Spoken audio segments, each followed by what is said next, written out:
সম্মানিত সুধী, আসসালামু আলাইকুম।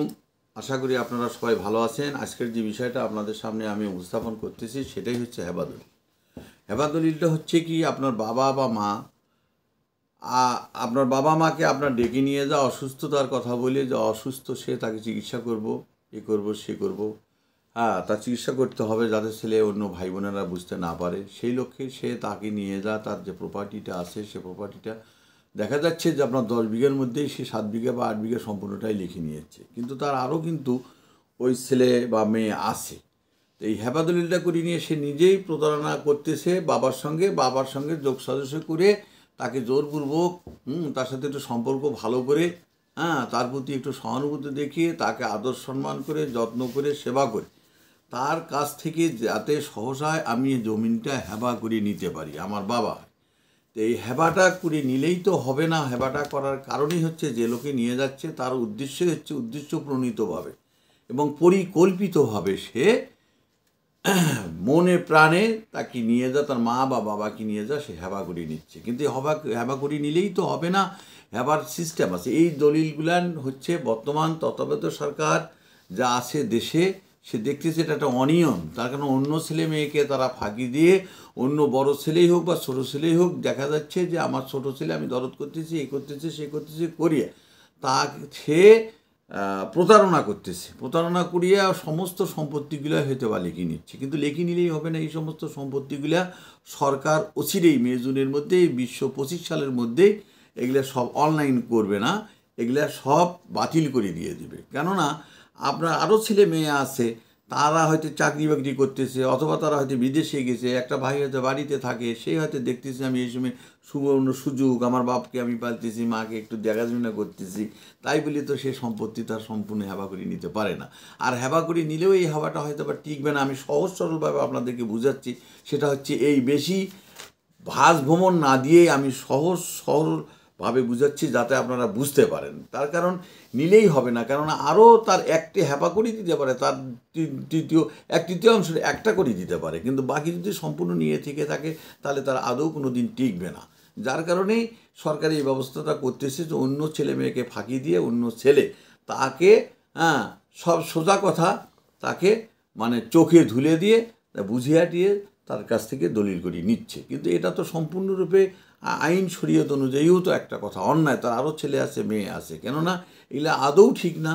কেননা এই কারণেই সরকার এই জিনিসগুলো বাতিল করবে। বাতিল করে দিলে পরে তখন আর ওই সম্পত্তি লিখে নিলেও তারা যদি ওখানে আবদার করে তাহলে পরে সেই সম্পত্তি তারা ফিরে পাবে, তাতে কোনো সন্দেহ নেই। কেননা এটা তো বোঝাই যাচ্ছে যে তাকে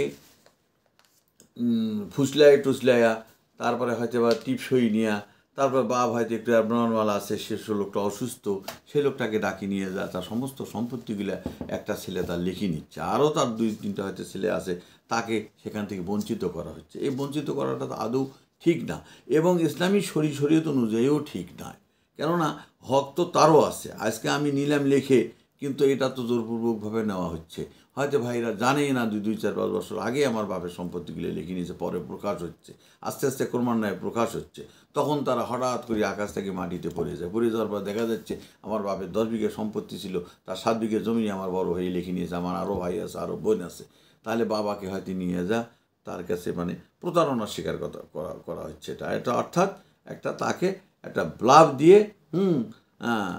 করা হচ্ছে, মানে সম্পত্তিগুলো লেখি নেওয়া হচ্ছে। তো এটা আদৌ তো ঠিক না। এই সমস্ত দলিলগুলো অনলাইন হচ্ছে না, কারণ অনলাইন থেকে বহিষ্কার করবে এবং অনলাইন করতে গেলেও সরকারের প্রচুর পয়সা খরচ হয় এবং এই দলিলগুলো বাতিল করবে এবং হেবা করলে পরে তখন খরচটাও হয়তো বা কমে যায়, যার কারণে ছেলেরা নিয়ে যাওয়ার পর আমি নিয়ে নিছি, আমি সম্পূর্ণ এখন পেয়ে গেলাম। কিন্তু এইটা তো কথা না।